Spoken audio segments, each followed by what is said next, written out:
You're listening to She's the Business podcast.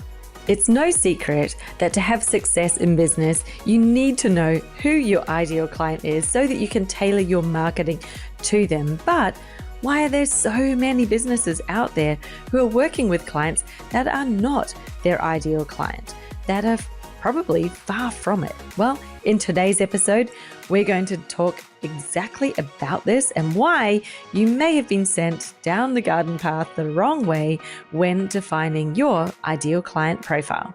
Stay tuned, it's coming right up. Hello, welcome back to She's the Business podcast. So good to have you here today. Today's episode is how to identify your ideal client for your coaching business, for your consulting business, or your practice. Now, let's talk about this because this is a really important part of your marketing strategy, of your business's strategy. If you don't know who your ideal client is, then how are you creating your service offerings? How do you know how to price them, how to market them, where to market them, who you're speaking to? As you can see, it is absolutely essential to know who it is that you're marketing to so that your marketing actually works, right? Sounds really simple. So why would you not know who your ideal client is? There are so many businesses that struggle with this. So many coaches that I've helped over the years who really found it hard to identify their ideal client, and that's okay. That's normal.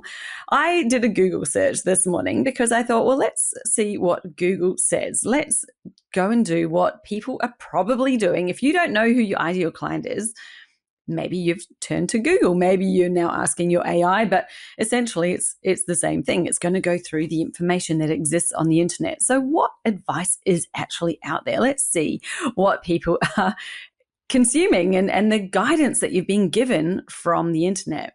Now, straight away with step number 1 that was provided in the Google search results, I can see exactly where we're all going wrong with this, because here's what it said. It says step 1, analyze your existing customer base.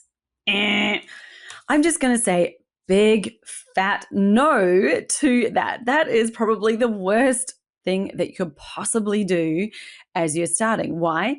Because if you're analyzing your existing customer base and trying to figure out through all the data, what are the common, demographics and ages and places that they live and what are their common pain points, you're working from the past. You're working from what already exists.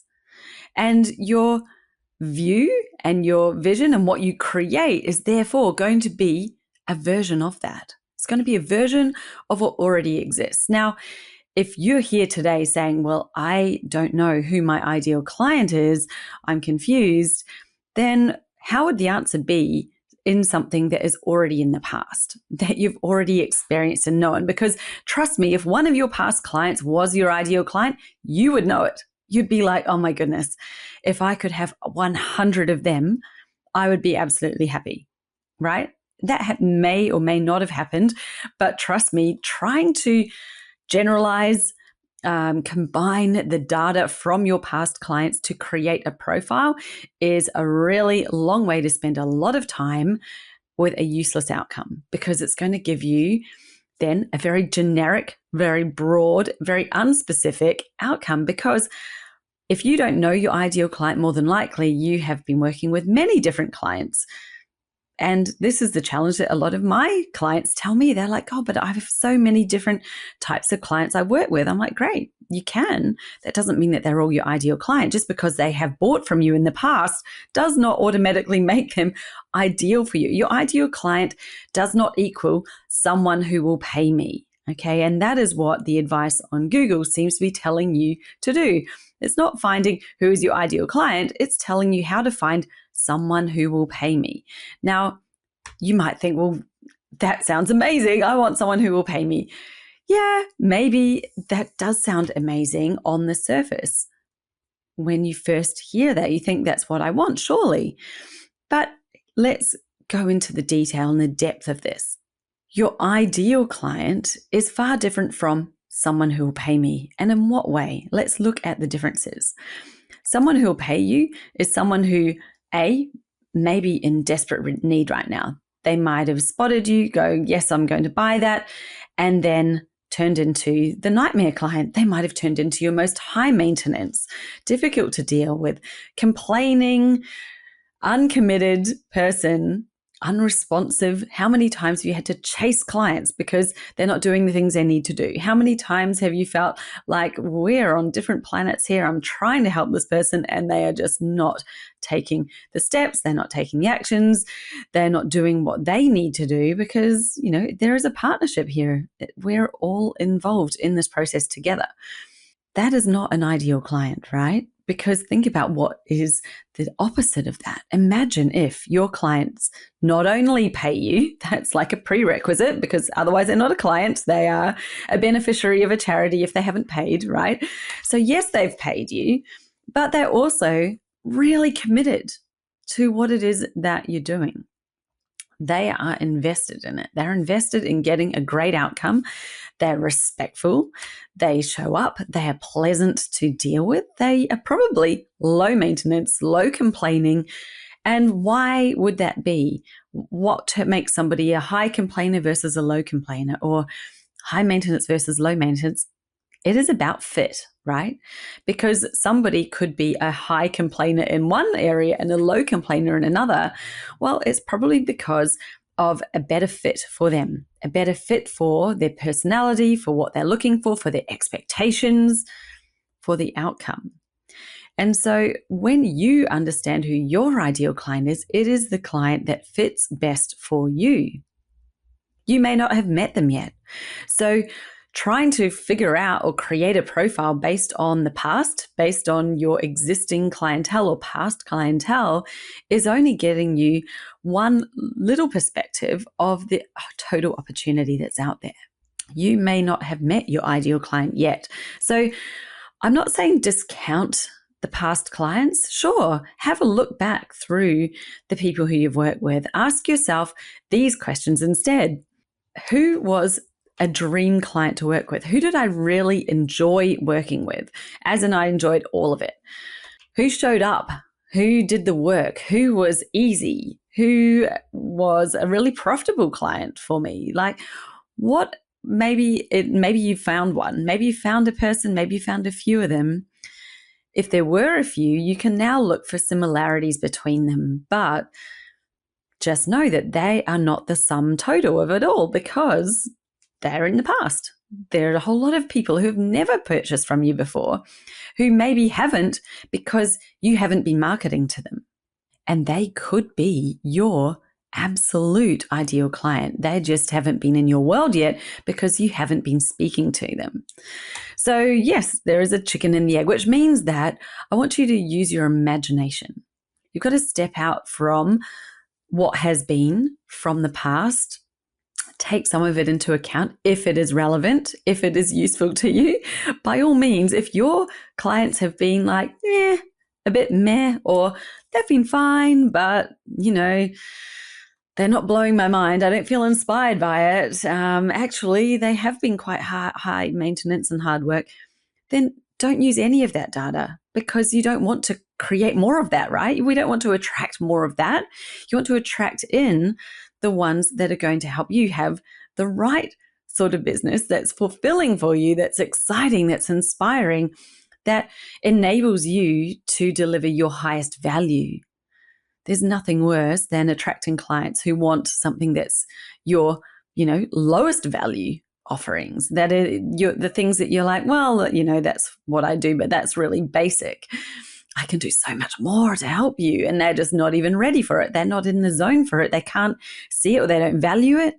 Why would you want to attract in more people who just want the lowest common denominator? Like, I don't understand it. But that is a lot of advice that is out there. That's what Google is telling you. That's what the AI responses are telling you, because that's what the majority of people's blogs, they are basically reproducing the same stuff that's already out there, and they're telling you to do this. Working from the past is not going to give you your ideal future. You're just going to create more of the past. The other step that I have seen on Google says, look at your past clients and figure out the problems that you solve. Now, here's a giant clue that we're looking in the whole different wrong place. If you don't know what the problem is that you solve, what have you been selling? Like, what are you selling and to whom? How have you even got clients in the first place? Like, this is bamboozling information and instruction that is on Google. So let's talk instead about what should you do? How do you identify your ideal client? Now, it goes beyond the surface level, okay? Most profiles that I've seen out there in the world will touch upon things like age, maybe gender, maybe marital status, income levels, the basic demographics of society, and asking you to pick a person in there. Thing is, if you think about it, even if you do that exercise and you say, right, well, a woman who is 40 years old, who has 2 kids and is living somewhere in this paradise city, that is my ideal client. Like, is every woman who's 40 your ideal client? Really? Well, no, they're not going to be. What is it that they are actually looking for? What is the problem that they're wishing to solve? And it's not like what do all women who are 40 want to solve, because if we keep approaching it from the external, you're going to get something that's far too broad and wishy-washy.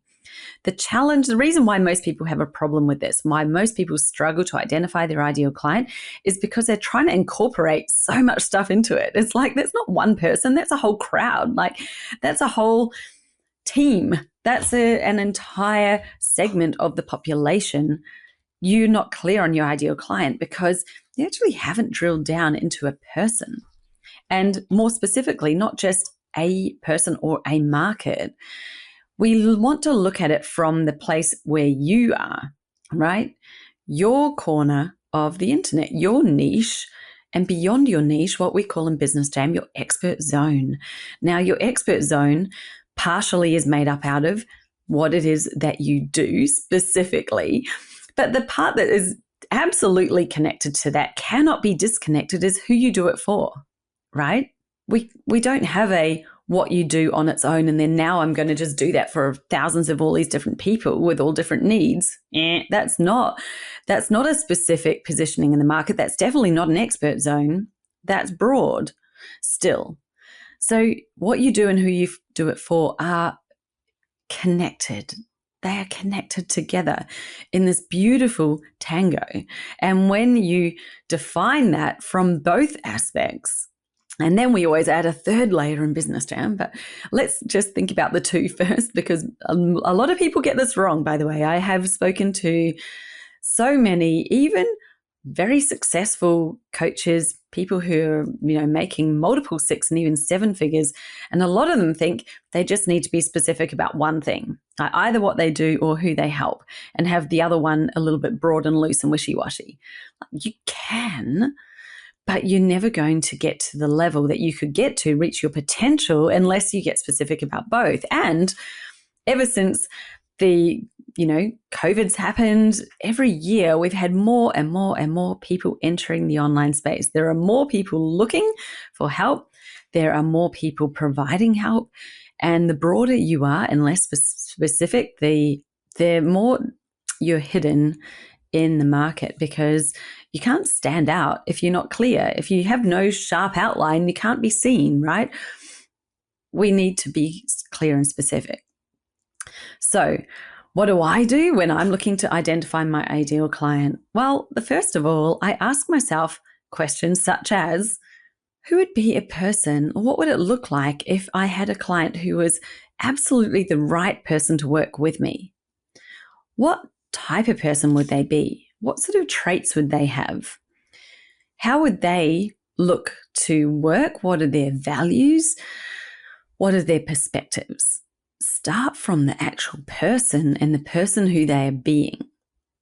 You might want to ring fence in a few of the demographic details, but that can vary. You can have somebody who's a different age and is an ideal client, somebody who's years and years apart from them who's also a great ideal client. So unless you have a niche that is specific to a certain age, like as in you literally help people who are turning 40 deal with the fact that they're now on the top of the hill, or going over the hill as we used to call it. I don't really believe in that anymore. I think it's moved to far older. Maybe once you're over 50 or 60, we now think. But it always used to be. I remember certainly when I was growing up, my parents' generation, you'd say you're 40 years old, you're over the hill, starting to roll down the other side. So unless your business is specifically helping someone with a age date-based moment in their life like that, then more than likely your ideal client age has a range.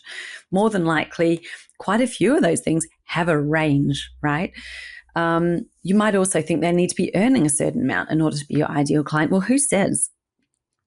What if they have money from other places? What if there are funds elsewhere? I would love for you to start thinking and challenging some of these thoughts or beliefs. That the old way of creating your ideal client avatar is just so out of date, so restrictive, and so unhelpful that it is not helping you. So inside Business Jam and in the niche challenge I'm doing right now, it's a live challenge, I'm taking and guiding people through the process to identify who is the right client for them, who is going to be the one that if they market to them, it's going to be a much easier yes. It's going to feel like a no-brainer for that person because there's such a strong synergy. There's such a strong match and relevance. And this is really understanding your ideal client from a person perspective. So we ask things such as, what is it that you do, and what therefore is the problem that you're helping to solve. Now, if you've still got multiple people in mind, you won't be able to answer that question because you'll be going, well, I help them with this and with that, and there'll be so many different outcomes that you're coming up with. Then that is a clue to show you don't have one person in mind here. So when you're thinking about what it is you do, try to imagine that you're helping a person. And this is going to be your passion project, right? This is a person I know I could help so much. They want it. That is an absolute necessity. There is no point marketing to someone who does not want what it is that you help people with. And to give you an example of this, let's think about somebody who maybe they bite their nails a lot. So they have a problem, and maybe you're somebody who does work around nails and growing nails and having really strong, healthy nails. Now, if the person who's biting nails actually doesn't care and doesn't want to stop biting their nails, it doesn't matter how good your marketing is around what you do, the mindset, maybe the health and how you can grow beautiful nails, your messaging is not going to be meeting that person because they're just thinking, I don't care. I actually like biting my nails, whatever it is. And you might think that's crazy. You might be like, well, who wants to keep biting their nails? I know. I am someone who's struggled with nail biting a lot in my life, and I have moments where I'm really on a mission to grow beautiful nails, and then I have other moments where I couldn't care less and I bite them. I will put my hand up and say that. Having said that, there are other people who really bite them all the time. Like they have no desire ever to grow lovely nails. So your marketing won't be hitting that person, even though they have a need for what it is that you do. They have to want it. They've got to want the outcome. They've got to really, really want it in their bones. So think about that, because I know that sounds really simple. And yes, this is simple. The reason why it's hard, because people overcomplicate it, because you apply your thinking and your perspectives onto your clients. And you think they should want these things. They should want to change. They should want something different. I know people who are diabetic who have not wanted to change their diet at all, even though they know the facts. They know that it could help them. They know it would definitely help with a lot of their health issues if they change their diet, and they could maybe manage their diabetes better, but they just have no desire to. They're like, no, I like this. I want to eat these things, and I'm going to do it even though I have the diabetes. it doesn't matter what you say to them, they're not changing their mind. So, that is not your ideal client. If you're someone who helps diabetics with a better lifestyle and better diet, you have to be talking to the ones who want the change, right? So that's really important. We have a whole set of questions. I've actually been building a really cool AI bot where you put in answers to a bunch of questions and it spits out this really amazing detailed customer profile for you. It's something I'm going to be using inside my Business Jam program. I'm going to have them trying it all out first, and I will probably share it in this niche challenge as well. I'm excited. I'll let you know a bit more about it once it exists. But these are once it's out there and completed. At the moment, I'm doing a whole lot of testing on it myself just to make sure the profile really, really works. But those are some of the questions that we work through in a really easy way. Like, I ask simple questions and then the outcome gives this deep, rich answer. It'll tell you things like, what are their biggest barriers that are stopping them from buying? What do they think? What do they believe about this? That's potentially having them stay stuck in that place. What are they seeking? What are they seeking the answer to? These are the questions that help you to identify who your ideal client is. And once you know that, you know what it is that they're doing, you know the mistakes they're making, the perspectives they have, then just think about how easy is that to create content to shift it, to create the right sort of content, right? That's going to help them take that step closer to working with you.